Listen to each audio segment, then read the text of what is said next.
insecurities into security. So how do we do all that? Well, it's very comprehensive. And first and foremost, it's like when you go see a doctor and you have knee pain. Doctor asks you a bunch of questions, runs a bunch of different tests before he makes recommendations, and we do the same thing. We determine what their risk tolerance is, what their insecurities are, where they are and where they want to be, and put it all together with a variety of different options and investment vehicles, and do routine reviews, which are real critical.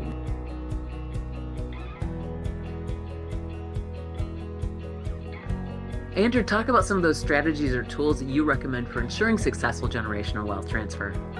Well, I think when it comes to the next generation, it's important that they're aware of how their parents or even their grandparents' assets are structured. We want to make sure that that transfer from the next generation is an easy process, because we find it very difficult that during those times it's very stressful, it's very concerning. More often than not, you're losing the patriarch of the family and you're kind of lost. And it's important for us to make that introduction so all beneficiaries and all family members and all grandkids are familiar with us, so that phase of transfer is a lot easier. And with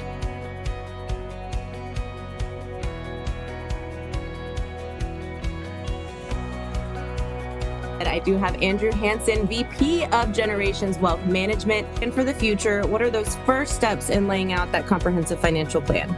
Well, I think first and foremost, you have to admit that that first step is always the hardest. It's such a vulnerable process, but if you can get past making that first initial step and saying, hey, I need to sit down and get serious about that, then you're in a good position to go going forward. First and foremost, though, before you get into any numbers, establish your goals. What are the things you want to achieve? What do you see your future life looking like? You always want to have those goals in mind.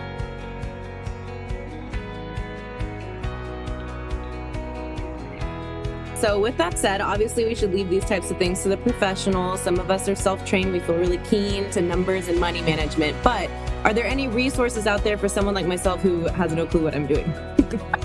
Realistically, you have online. You have the World Wide Web at your fingertips. You want to find somebody that you can trust. So you spoke to it, a financial advisor. There are financial advisors in your area that can do basically the same thing as everybody else. And education and transparency is key. I've seen way too many times where people come in and they just don't know how their stuff works because their advisor didn't explain it to them. So that would be first and foremost, is educate yourself and develop a trusting relationship with an advisor.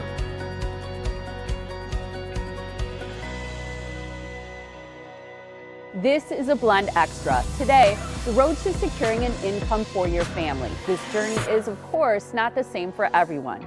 Joining us now is the president of Generations Wealth Management. It's Richard Hansen. Quick success story you can share with us. Maybe somebody who found sort of that ideal investment vehicle that sort of changed their financial future.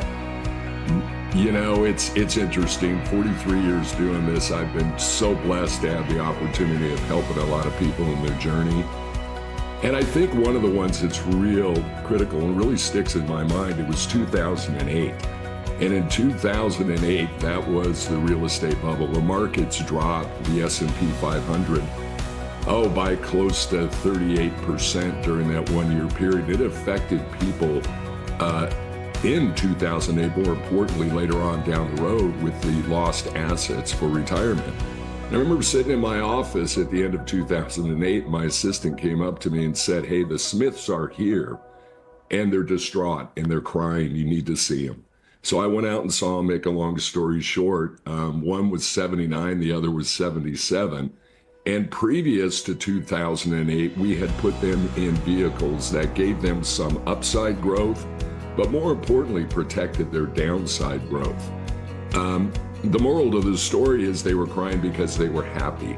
And she had made a German chocolate cake for me to thank me, because everyone where she lived in a senior community were distraught because they were losing money. And she was so happy that they got 0% return instead of minus 30, 35, 38%. Thank you so much, Richard.